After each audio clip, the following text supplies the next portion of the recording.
Good afternoon, everyone, and we're delighted to welcome you to this week's PMI Friday webinar, dramatically titled Boom, Managing Uneven Demand, with my colleague Barry Byrne.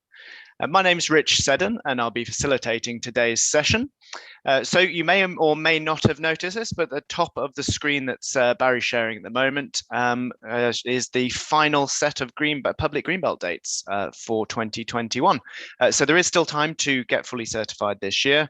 Next one, last course of the year, and the next one starts on the 15th of November. If you'd like to find out more about that, just have a look at pmi.co.uk/training.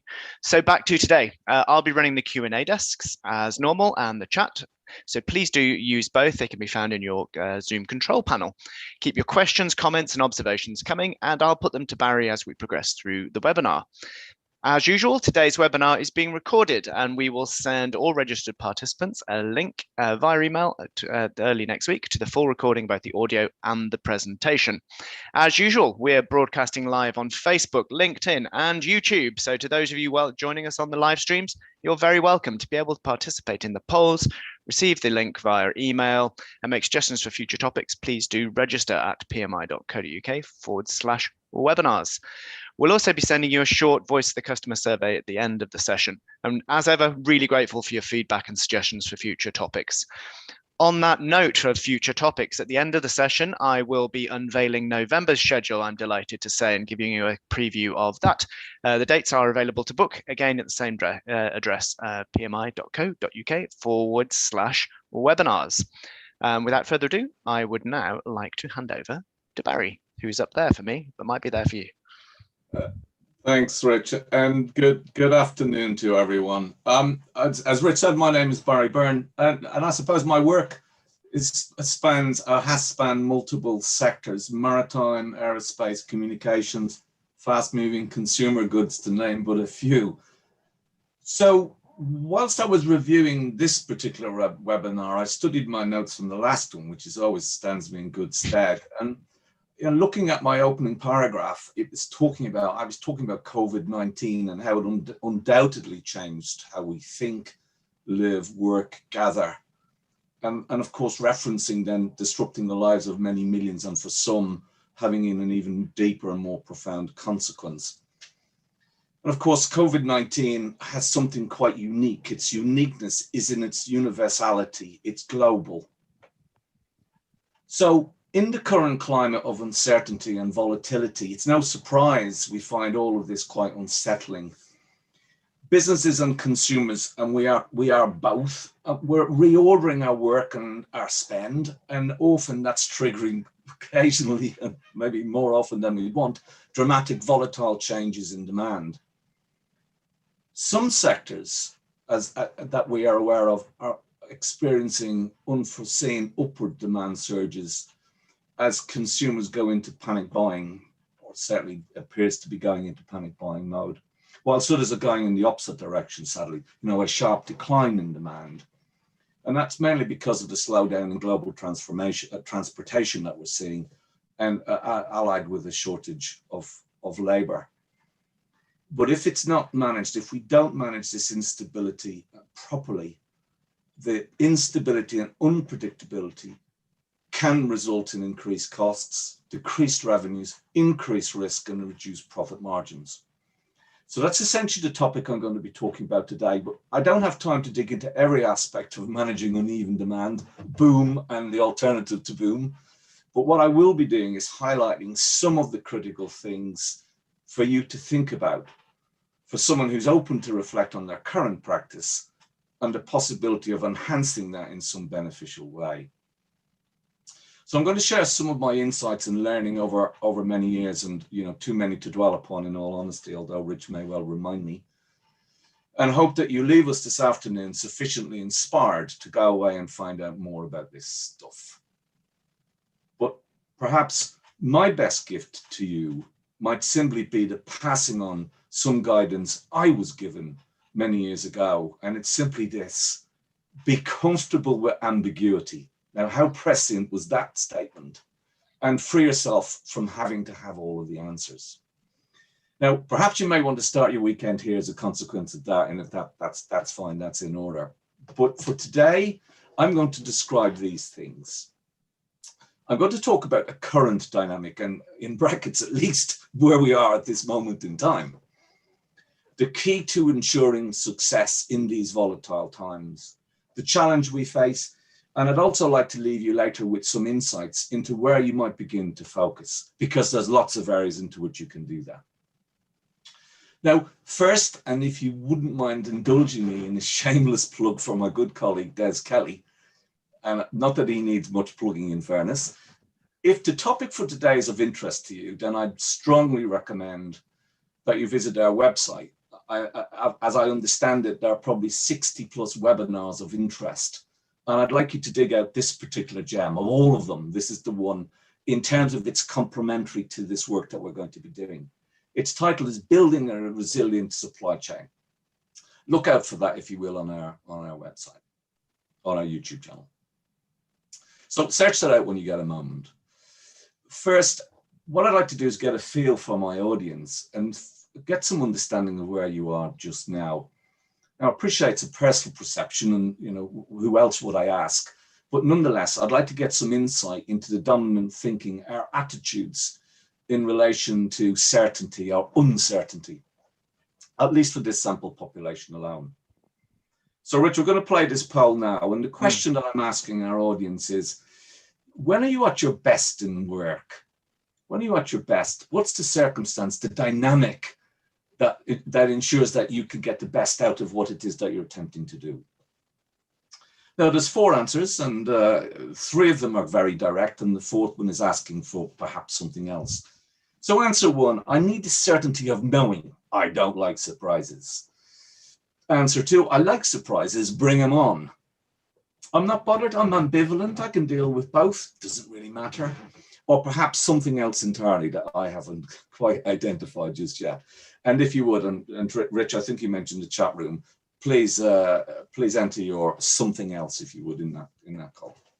And that should be on screen for you now. And I can see some of you have started responding, so that's fantastic. If you are on the live streams, do pop your responses in the chat. And as Barry mentioned, if there is something else, if you've answered answer 4 on here, just pop it in the chat within the Zoom control panel, and I'll put it to Barry as we review the summary. The other thing I'd ask as well is, you've got Barry, you've got the opportunity, you've got Barry captive. Let's keep him on his toes on a Friday afternoon.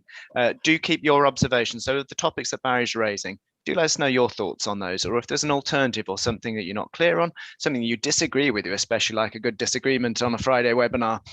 So do let us know. I say we, I mean me. So just coming to the end of the poll now, I can see most people have responded. So I'm going to end that and hopefully share the results. So you should see those on screen now. Mm-hmm. So a fair split there, Bazza. What do you reckon?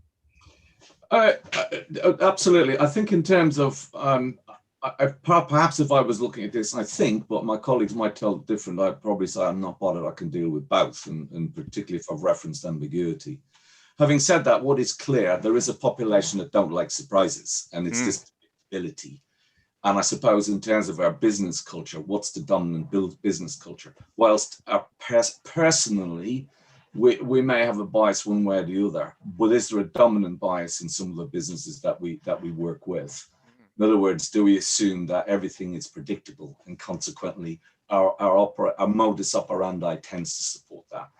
It's good to see a really good spread, and I'm interested in the something else. So perhaps I've got a couple of comments on that subject, Baz. So we've got, I like to have the ability to accurately forecast, but have the capacity to respond to variance as a proactive response. That's from Michael. One from Mark here. I love having a plan, but there are often surprises. Indeed, and those who know me well will know that one of my comments, a plan is a theory, of course. leaves us open for that eventuality, but thank you for that, and I appreciate it. So let's continue to build on this. So I'm just clearing this from the screen now. Cheers everyone for your responses. Thank you. So let's now have a look at the topic then in some more detail. Survive and prosper in an uncertain world. That is the critical focus. And we are talking about balancing supply and demand. Now, the great Nelson Mandela often has some wonderful quotes. And of course, this is one that's entirely relevant. You know, he said, "I never lose, I either win or learn." And of course, it's the learning that I'm particularly interested in. Do we learn from these events? Do we learn from these circumstances? Do we review and move on from that? Or do we just hope it doesn't happen again? When there is nothing certain, everything therefore becomes possible. Uncertainty, volatility, complexity, and ambiguity are classic causes of demand variability that we see, that variation that we see every day. Perhaps, therefore, this is where we should start in learning and making those necessary changes. Perhaps. So we did post a case study on the invitation to this webinar, which, as you probably recall. And I have heard it described as perhaps a uniquely British thing in terms of the problem that was most recently experienced in the United Kingdom. It was quite interesting. We had two scenarios, more or less in and around the same time, one relating to carbon dioxide supply, CO2, and its availability, and then very quickly followed on by a scenario relating to petrol and the availability of petrol and diesel, of fuel for our domestic and business use. Now, what's interesting about this, of course, is, you know, I'm talking about from serenity to chaos in 6 easy steps. And whilst someone might describe it as a uniquely British thing, frankly, I think the way in which we can deteriorate from serenity to chaos is present in lots of different situations. So what did we have? Well, the first thing that we had was an accelerated change in consumer habits. And for those who read the article, which I think was quite revealing, there was a phenomenal increase in the rate of demand, perhaps as a consequence of potentially urban myth, you know, rumor, stories. I see an increase in people visiting my local petrol station and so forth. So the accelerated change in customer demand had a consequential impact on the rapid downturn on inventory. Now, I think it's fair to say at this point that typically in the United Kingdom, the inventory of petrol and the manner in which it's replenished is typically on a just-in-time basis. So consequently, once it drops to a specific level, typically around 40%, there's then a signal sent for replenish. However, a rapid downturn on inventory actually cut out the replenishment rate. So the replenishment rate did not match to the new demand, which therefore was further challenged by the stock being in the wrong place, insufficient drivers to move it, and as a consequence, this panic, and the panic then continued and continued and continued. It actually degenerated in a relatively short space of time. Now, I think it's important, therefore, that we need to ask this question, given that that illustration probably is repeated many times. And the question is this, and this is fundamentally challenging our default position in many of the business that we see. And the question is this: is the risk of destabilizing the supply chain, as that illustration has shown, is it worth the savings in efficiency? Now, I'm going to be talking about this a little bit more, but my key points throughout this webinar are going to be this: staying in business, growing and remaining profitable demands in times of uncertainty a reliance on being informed and adaptable, being informed and adaptable.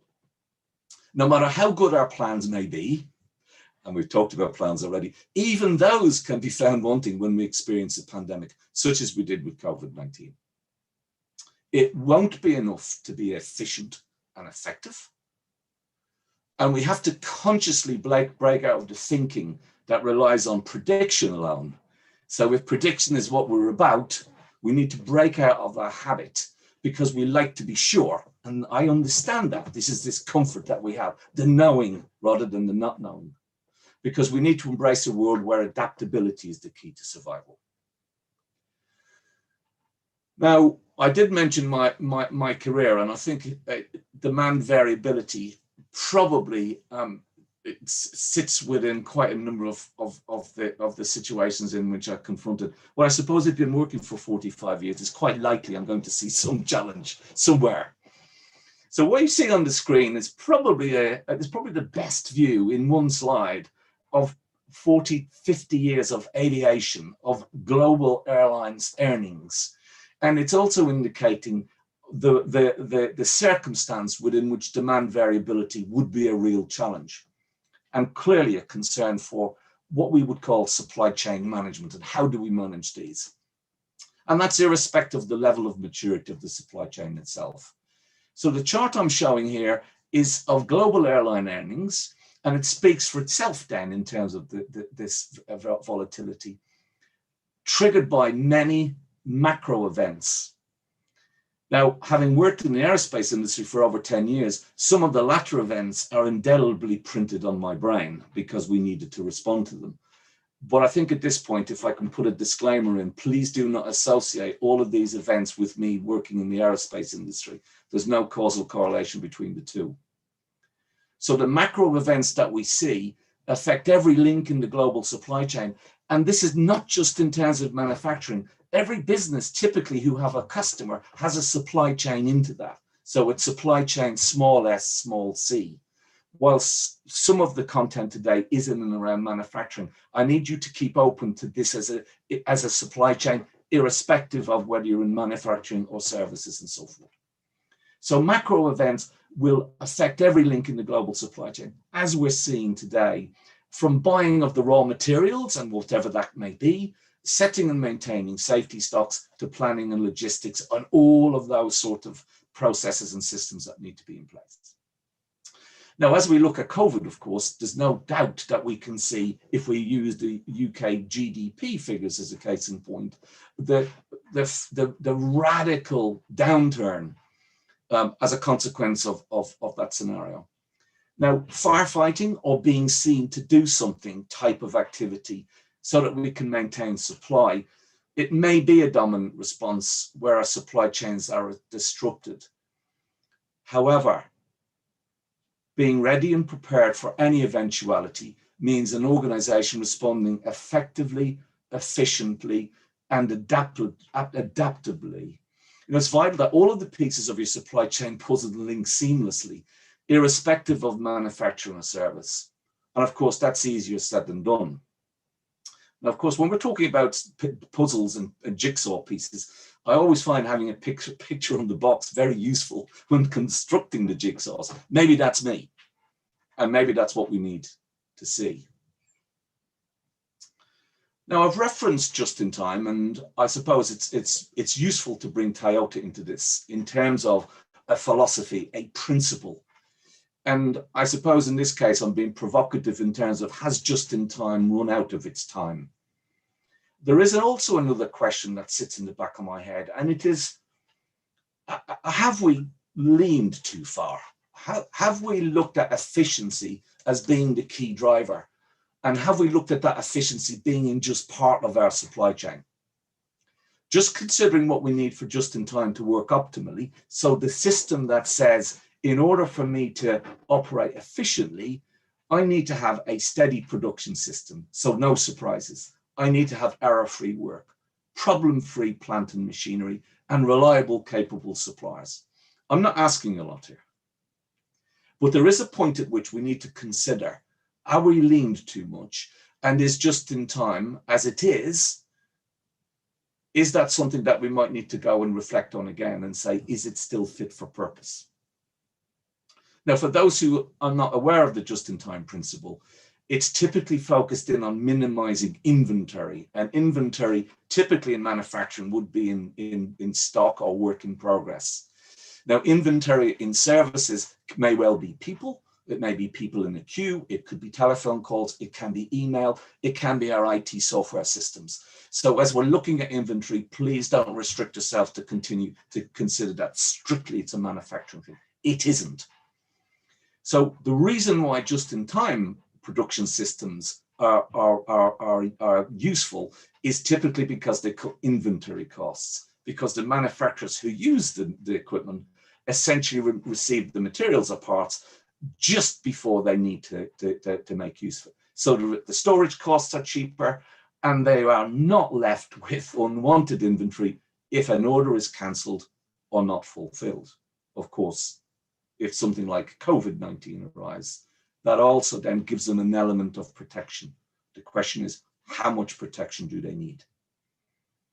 However, if that is our default methodology, our approach, our thinking in these unpredictable and uncertain times, our ability to predict, to forecast, and to do so with some precision and accuracy is severely challenged. So not to consider this results in increased costs of the errors that we make, or worse, the loss of the consumer, those people for whom the process exists. So let's start with the consumer then. Now, I think Peter Drucker's quote stands today as much as when he first penned it. It's our starting point to address the eternal challenge of adapting to customer demand volatility. And the reality, of course, is even adapting to customer demand, setting aside the volatility, it's the customer that determines the business we're in. Their needs, their wants, and their delights are changing at an increasing pace. And from where I am, maybe it's because I'm getting older, seemingly at a faster pace every day. And of course, all of it is set into a bigger dynamic around changing technologies, competition, consumer taste changing global conditions. And of course, some organizations need to be even that little bit more adaptable than others. So many of the systems and processes, the culture, the thinking that's in place today provides some reassurance of predictability, but this won't sustain us in the face of rapid, let alone unexpected change. Taking Darwin's quote, of course, linking nicely with our natural disposition, and I'm sure those who have worked with PMI or work with PMI would recognize that central to our coaching, our guidance, our consulting is in and around this concept of system thinking. And that should hold us well today, because our generic disposition as humans, our natural disposition, is to transform and adapt. That's what we've been doing over millennia, as have other animal species. So natural system thinking is essentially what we need, what we should be looking for, focusing in on, in order to make that shift, to be able to deal with the unknown, the unpredictable, or at least giving us a better chance. But yet when we look around business, it seems that we still struggle to appreciate its relevance and its usefulness to an organization. So also those that have worked with PMI will recognize the classic visualization of a business as a system. And this is distinct from our typical visualization as an organogram. Now, an organogram is perfectly valid and perfectly fair and useful, because every system needs organizing. But the basic sense that Deming talked about when he used and drew with his pencil and paper 70 years ago to sketch the concept of system thinking, and it's endured with us ever since. Any business that wants to survive, prosper, and sustain must, and here is the directive, must deploy these three key senses. We have to listen. We have to sense the community, the environment within which we are working. We need to interpret the data that we are gathering as a consequence, or generating as a consequence of that sensing, that listening. And of course, therefore, we need to do the third thing, which is responding to the data in the most appropriate way. So the world we live in today is very different from even 6 to 9 months ago. The things that were norms then, and problems, of course, of the past are very likely to be different today and very likely to be different tomorrow. So there's some questions that we need to consider, particularly as we're referencing them to the system model here. How will we know what's different? What are the new risks, and where are the new opportunities to leverage our extended enterprise, this supply chain that enables us to deliver to the consumer requirements? Now, I think it's worth pointing out, and important to point out, that predicated on the success or the transition to system thinking, it's important that senior leaders in the business should recognize every system needs an aim. Therefore, we need to have a broad vision, and we need to provide a broad vision of the future for our people. And it's on the basis of that then that we can begin to move forward to consider, how is this system set up? Now, it's always curious in terms of measuring business performance and typically how we do that. Organizations that are adaptable, sustainable, and resilient are the ones that remain most relevant to their customers over the long term. So I'll just say that again. Organizations that are adaptable, sustainable, and resilient are the ones that remain relevant or most relevant to their customers, their consumers over the long term. Now, every organization would like to achieve this, and it means understanding the concept of being adaptable. But is it true for every organization? What is our focus today, and how does that dominate our thinking about tomorrow?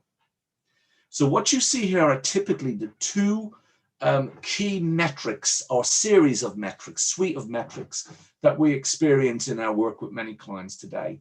And typically there will be measures of efficiency and effectiveness. And both are perfectly valid, but there is a challenge. So let's just remind ourselves then of what these two are. Efficiency, in a simple sentence, is the amount of resources required to meet customer requirements. How much energy, how much horsepower do we put in order to get an outcome? Whereas effectiveness is how well the process, the system meets the customer requirements. So it's a balance between the two, or it should be a balance between the two. Now, the third element, and this is the element to focus on moving forward, recognizing our ambition is to be adaptable, sustainable, and resilient, is to focus in on this topic of adaptability. And adaptability is about how quickly and easily the system we have in place can respond to changing or special customer requirements. And that is radically different to the two approaches that we've seen so far in terms of efficiency and effectiveness. And I think as you're looking at this, perhaps you might want to reflect on your own experience. Typically, where is the energy in the business? Is it about this internal drive to minimize costs, minimum inventory, and so forth? Is it balanced with how well we meet customer requirements? And of course, one of the best ways to identify that is the measures you have in place today. Do you have a balanced suite of measures that tells you how efficient you are and how effective you are?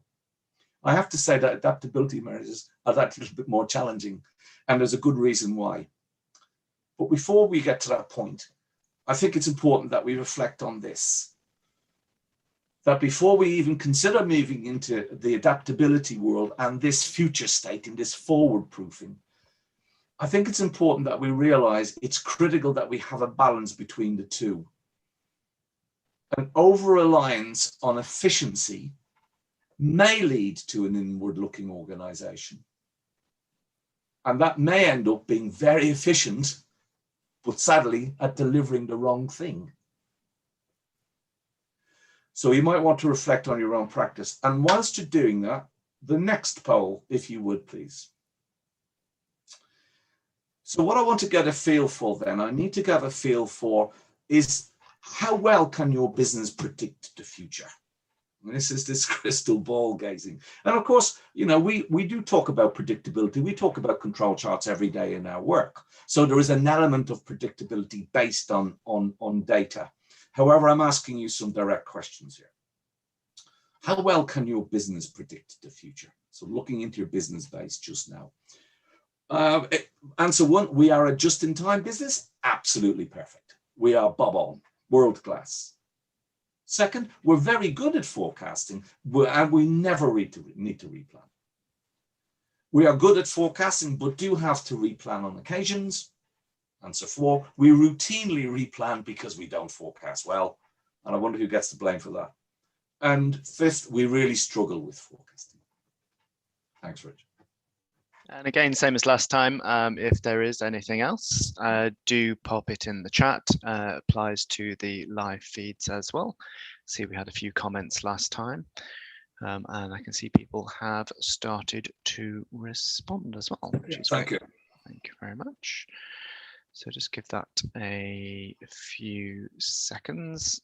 My clock has just reset, so I have no idea how long that has been on, other than gut feel. Don't know what that was about. 30 seconds, my friend. Oh, great. Okay, you've got the clock. I've got the clock. Very good.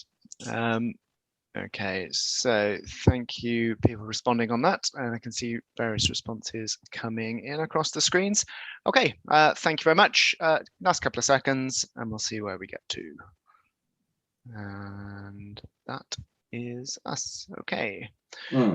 So let's have a look at those results, see what happens. Oh, wowzer. We've got someone at number 1. I'm impressed. Indeed, indeed. But that's perfectly fine, no doubt.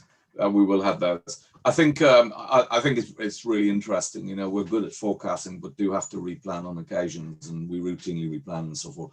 You know, cumulatively, the emphasis appears to be on us having to do rework of some description, and some to a greater or lesser extent. Of course, as we move down the scale, the worse the problem gets. So almost half of our poll here would be indicating that it is a problem area. And I suppose in practical terms, I often wonder who gets to blame for that. You know, is it the forecasters themselves, or potentially is it our ability to listen to the system, listen to the consumers and so forth?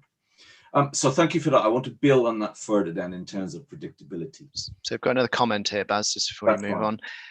So in our experience, we're very good at identifying potential risks to our supply chain and to our demand cycle.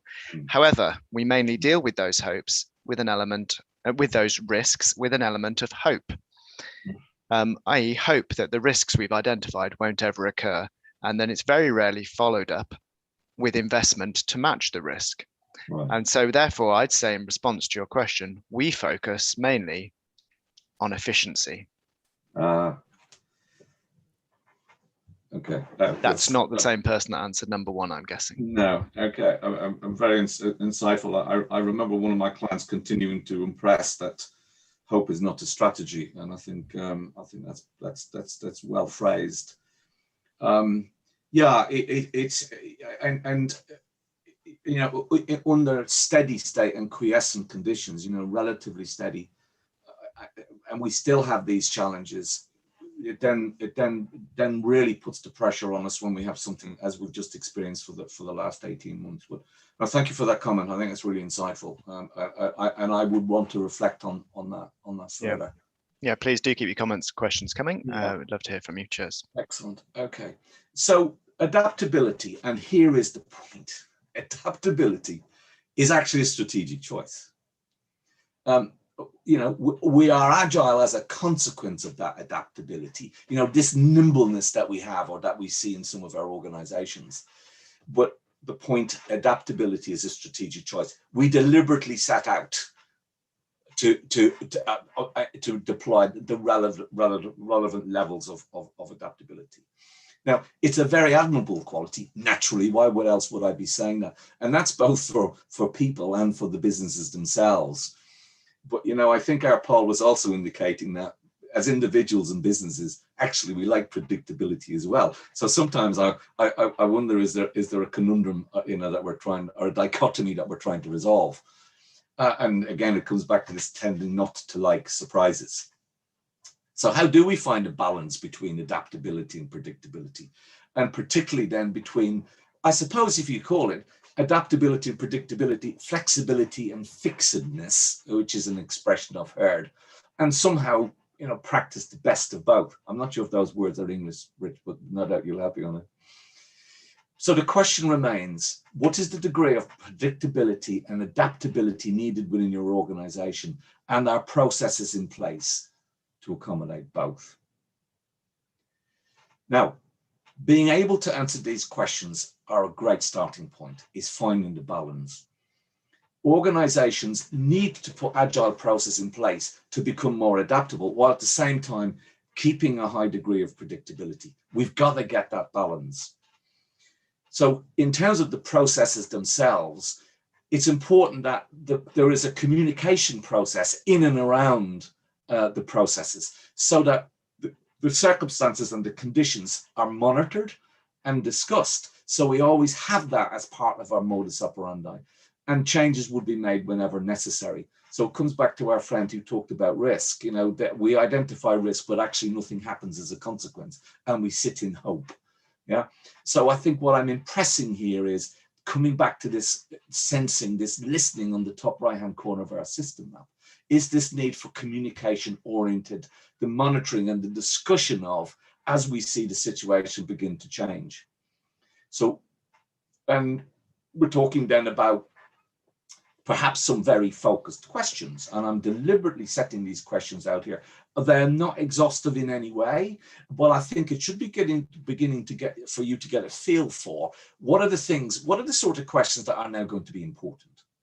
So the degree of adaptability, it's a strategic choice. First question, and you should always know, therefore, that in PMI we'll always talk about the consumer, the customer first.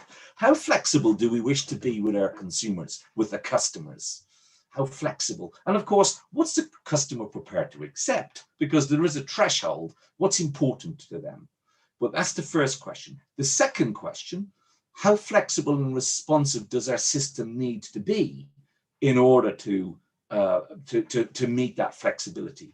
And the third one is very practical, really, in nature, is the changes that we need to make in our system. So very often, in those who are familiar with planning methodologies, EOP, MOP, and so forth, is what's our planning regime and planning routines that we would need to deploy in order to make us that flexible and responsive and so forth. So I'm going to deal with this in two ways, but first I thought I would share a little bit, just a couple of minutes on my experience. The document that you see on the left-hand side is a lift from The Guardian. You can see that, Julie Finch, and it was written in September 1999. Now, I remember this period vividly. I was a production manager within a Unilever production site, and I remember this approach sending shockwaves through our system. So let me give you a little bit of background, and I think therefore you'll probably get a sense of how organizations may have done or might do address this issue about adaptability, a sudden change. So what was the change in Unilever in 1998 that drove this? What's the catalyst? Well, actually, there were two reasons, and it's interesting where both of them are sitting. One was to drive down operating costs. So essentially, we were looking internally, this is getting really expensive to operate this beast. And then on the same token, we also had to speed up the development of new products. So that was an interesting balance that we had to resolve, an interesting conundrum. So essentially, in a nutshell, and those who can see this slide can actually read the detail, it's quite interesting the language that was used at the time. And as I said, I remember this, that it was about us having to consolidate across Europe, a consolidation of product ranges into a small number of key locations, consolidating into a small number of manufacturing facilities and operational facilities with all its services, focusing in new product introduction on one site only, which happened to be the site I was in, thankfully, and then something around product sizing and packaging being harmonized. So we had a radical review of our operational model in order to understand how could we resolve the challenge in terms of operating costs and at the same time continuing to deliver the customer. Now, I have to say the first effort didn't quite achieve what we had hoped for, and therefore we went into the second phase. And the second phase, in marketing and product terms, was the most radical I have experienced, even to today. And essentially, the number of brands within the Unilever stable was reduced from 1,600 to 400. Now, of course, that sent shockwaves through the system, literally as a consequence of what does this mean to me? What does this mean to our factory? What does this mean to our future? And naturally, that's something that we had to handle. But some of the products were historical in nature. They were the bedrock of the organization, perhaps as much as 90 to 100 years at that time. So suddenly we were letting go some of our sacred cows. But the reality for Unilever, using the Pareto principle, 95% of their revenue came from 25% of their SKUs. So as a consequence, the reduction in the product range reduced complexity. Because it reduced complexity, it allowed us to be more predictable in our forecasting. Because we were more predictable in our forecasting, we had much greater visibility of the future. And it also gave us some headroom to deploy the adaptable processes that we're looking to do. So I think, therefore, in terms of these questions, I referenced these questions when I was looking through my documentation, and these are extremely appropriate. So I thought it might be useful to show you that example. The question is, though, what do we do? So typically then, in terms of any system and any supply chain, whether it's in manufacturing or in operations, in service, although it's focused on manufacturing, it applies across multiple sections. The definition, though, remains valid. A supply chain, in other words, all of that network, that's those multiple systems that feed into the consumer. They're connected and interdependent, and they should be collaborating together to control, manage, and improve the flow of material and information. And of course, we can see that many of our the customer journey are quite convoluted in order to get to you and then from you out into your extended supply chain, irrespective of whether it's manufacturing or supply chain. So as a consequence of all of that, we have material and financial and information flow, multiple directions, clearly. But then we also have this additional element, which is going to be crucial, and it is the relationship between each of these levels. So we need to consider then, if this is the model that we would be using in future, it's important that we understand, based on the customer, again, comes back to the sort of questions that we would want to understand. So what will your customer's state of mind be in this new normal that we're describing? What will they now expect? What will they want? And what are the things that are going to delight them? And you can see the Kano model on the right-hand side is essentially enabling us to characterize those three dimensions of customer requirements. So why might this be important, and why would I say this now? Well, offering what you've always offered in the same way you've always offered it to a consumer who now has different values is the short route to being irrelevant. The new normal means that we have to understand in the same way. So we have to think and understand in the same way. How will the world we operate in, how has that changed? How the world in which our suppliers are working has changed, and how the world for everyone in our system has changed, our people. So consumers, of course, frankly, can be disappointed. And interesting about the comments about planning that we've seen before. If one of the elements that we depend on is this predictability, this forecasting, how do we predict or forecast what these people want, our consumers, our customers? Well, and credit to my colleague Des for this gem. Des Kelly tells me, and I think he's absolutely right, there are two types of forecast. There's the wrong one and there's a lucky one. And whether lucky and hope are intertwined might actually be a discussion for another day. But if we wish to be lucky more often, we need to do these four things. First, an absolute focus on the consumer, on the customer and their experiences. A clearly defined process that is followed in order to enable us understand their wants, needs, delights, their forecasting, their prediction. We need to correctly analyze the data that enables us to understand what is the data telling us. And then finally, we need a method and also the will to improve the process itself. Now, remember, of course, that what I'm playing back to you are the three elements in terms of system thinking. Listen to the environment, including your consumers. Interpret what they're saying, and then respond to that data appropriately. As far as internal requirements are concerned, I would offer you these four things. One, the need to manage interdependencies. Take a systemic approach to managing those interdependencies up and down your supply chain. So your key suppliers, they should have visibility of your projected demand, and ideally as quick as real time as it can be, so that they can build safety stocks. In addition to that, balancing and aligning the demand management, how you manage that demand with the supply chain people, it actually needs us and the functions to quickly adjust to this new reality that we have. You know, this interrelationship, the quality of the interfaces becomes so important. The second one, understand and define the inventory strategy that best mitigates the risk of disruption.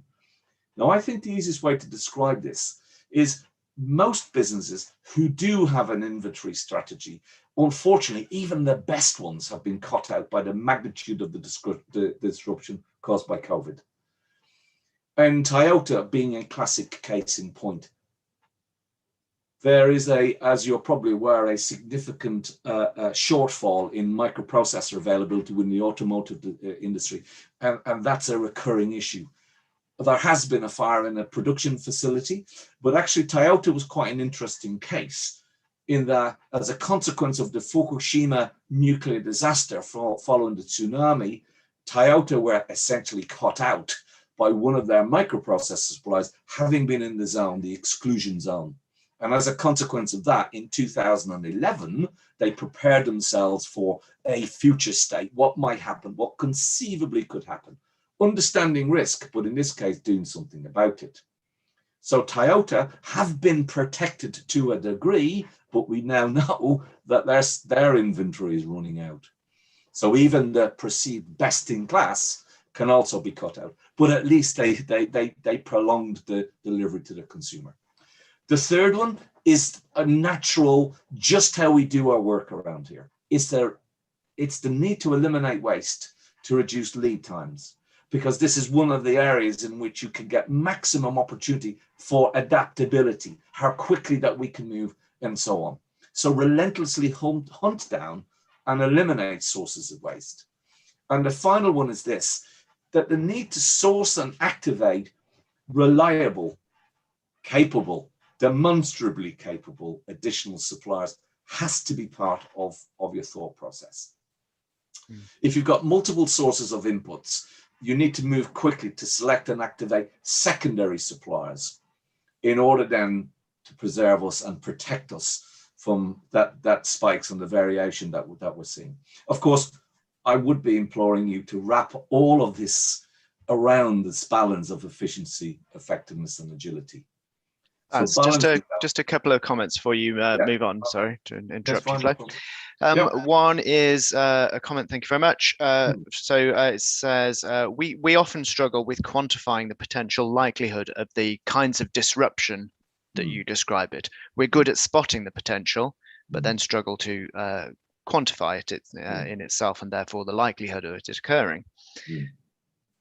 And what we have found on several occasions are the things we did perceive as potential disruptors weren't actually the things that hit us after all. So it's left us in a state of confusion. And isn't that human nature, though? The saying of bolting the stable door after, locking the stable door after the horse is bolted is meaningful, because we do have a habit as humans to respond to things that have already happened, and they may not be the things that hit us in future. And then the second one is just an elaboration on your Toyota comment there around the supply chain, the semiconductor stockpiling, because at the time it was very controversial. This was a reversal of the pioneers of just in time and lack of inventory. Interestingly, there's some principles they did stick with, which was getting suppliers to hold those stocks for them. Yes, they built stock, but they did pay suppliers, and they created a new global profit share environment to help share the risk of that with the suppliers, and certainly the cost with it. And the second thing that is very different to just building stock is Toyota's approach to semiconductors anyway, which is getting involved in depth in the design and understanding of the component, and building a relationship with suppliers that goes way beyond the norm. And that's what stands that apart as well, because they had identified that. So regardless of how they supply, they'd identified that as so critical to their infrastructure and their ability to produce, that those relationships went well beyond just a simple cost and output basis. I think that's a really powerful point. And again, my experience in Unilever, despite the fact that what happened, sometimes it was difficult to see the split between the supply chain and the upstream supply chain, the suppliers into us and where we started. So very much it was often a blurred relationship, and probably that was a good reason. It was good that we did that. We talked about this win-win, and that was something that I think subsequently we let go after a while, because I think our aspirations were well intended, but sadly we didn't always manage to do that. And I think it's like all of these approaches, there are challenges in making sure that all of them are working perfectly. I think the point about Toyota though is a well made one, and it is this the true concept of integrated supply chain. They're not just words; they're very much overlapping each other in order then to preserve them, because the recognition, as clearly this person has, is that fundamentally the survival of Toyota is predicated on suppliers large and small. So it behoves us to go and ensure that those foundations are in place and secure and are tested and checked that they're still in place. Yeah. So as I'm moving towards the end then, I just wanted to do a final word on inventory. And I think it's important, and recognizing, because it may well feel that one or two people get this impression about, oh, inventory, we've got a problem with that. Well, actually, we do have a problem in terms of, and I'll move to the end of this, and please read the comments as you are, if inventory is our comfort blanket, and often that's what it seems to be, if it makes you feel safe by having lots of stock, look at all of these challenges. And remember that stock or inventory, it can be in fresh produce, it can be in emails, it can be in software, databases, servers. It can also be in, in the supply chain itself. It can be calls in a call center. There are multiplicity of examples of inventory. But please consider, and of all of the points I would like to make, I will be leaving with this one, is please consider your current approach to inventory. And also reflect on, conceivably, what could it be masking? And sometimes we can be comfortable with what we don't see. What we don't know won't hurt us, apparently. I think it's perhaps time that for us to endeavor or embark on reviewing our inventory strategy, we need to consider what we might uncover. So, in summary then, the challenge is keeping efficiency and effectiveness in balance. And if we're unbalanced in that regard, we might need to consider fundamentally our business and where our business is sitting, because that's a challenge irrespective of demand volatility. It is an issue for you to resolve. Being efficient and effective isn't enough either. And if we are driven efficiency terms in financial terms and cost savings, of course, that may well then have a downside later on in your relationship with your customer. Adaptability is a strategic choice, and it's a strategic choice that might take account of the functional aspirations we often have in our business, but one cannot dominate the other. And I think we need to remind ourselves of what's the purpose, what's the aim of our systems here? Why do we exist? And maybe that's the best point to start from. Keep close to the consumer. After all, it's the consumer that makes the business you're in. We would encourage you to take a systemic approach. And actually, the example that we heard from Toyota is a classic example of that, of how systems interrelate and work together in order to meet an aim. And finally, and I think this is again the point that we've hammered on more than once now, managing the interdependencies right away through this relationship at those key points, internally, upstream and downstream, will pay dividends. Rich. Thank you, Baz. Thank you very much. So, as I mentioned at the start of the webinar, the last public course, last public Greenbelt course of the year starts on the 15th of November. I should point out, very exciting, this week has marked the first outing of our brand new technology from our head office in Meriden, where you can join in person or you can join remotely the same courses. So we've got people doing both in not only in our COVID secure environment in Meriden, but also joining from home or the office if that suits them. Same events, same experience. So that is available now, and that applies to this course. We're in our newly refurbished training centre. Very excited about that. So do take a look at the website for latest availability on that programme. If you could pop onto the next slide, Baz, that'd be great. Yeah, sure. Also at the beginning, I mentioned our November schedule is published for webinars. So again, this is based on the feedback that you have given us through the Voice of the Customer survey. We do really appreciate those comments. So what have we got coming up? Really exciting this. What you see is all there is next week on the 29th of October. This is my colleague, Sean Buckland. And he's examining why we need Lean Six Sigma in the first place. Why can't people just see the waste that's all around them? And why Lean Six Sigma training alone is unlikely to be effective. So really exciting and interesting topics there for all improvement practitioners. Then the next one is the opportunities hidden in our value stream. So this is my colleague, Warren Knight, and we're looking at speed, adaptability, and efficiency of processes in order to meet customer demand. So much more of the tactical aspect of some of the items that Barry's been talking about today. Next is managing the speed of change with Marie-Claire. Think about why is change happening faster? Great debate going to take place on that. Factors affecting the speed of change versus transformation, and how to improve agility. Moving on the following week, 19th of November, to the art of leading virtual teams. That's Barry again, and taking some of a lot of the experience that we've developed and that Baz has developed and the teams that Barry's been working with over the past 19 months. As the hybrid workforce is likely to continue and the hybrid methods of working are unlikely to go away, we recognize that there is a different skill set there. So Barry will be looking at communication techniques, visual and audio tools, team meetings, and developing your team's competency and working virtually.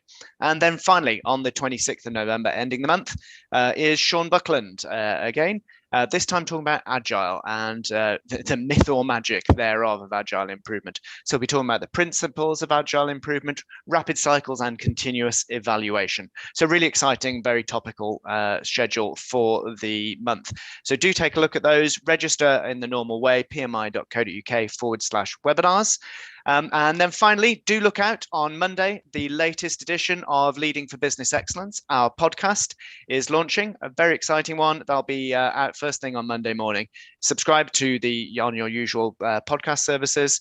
Simply search for Leading for Business Excellence podcast, and that will appear. If it doesn't, you can find it on our website as well, pmi.co.uk, or ask your voice assistant, as many of you will have seen me doing on LinkedIn, providing myself with much breakfast time entertainment doing so. So on that note, thank you very much for joining us. We really do appreciate your support. On behalf of Barry, myself, and everyone at PMI, thank you very much for joining us. Have a safe, relaxing, and happy weekend. Thanks, everyone. Bye-bye.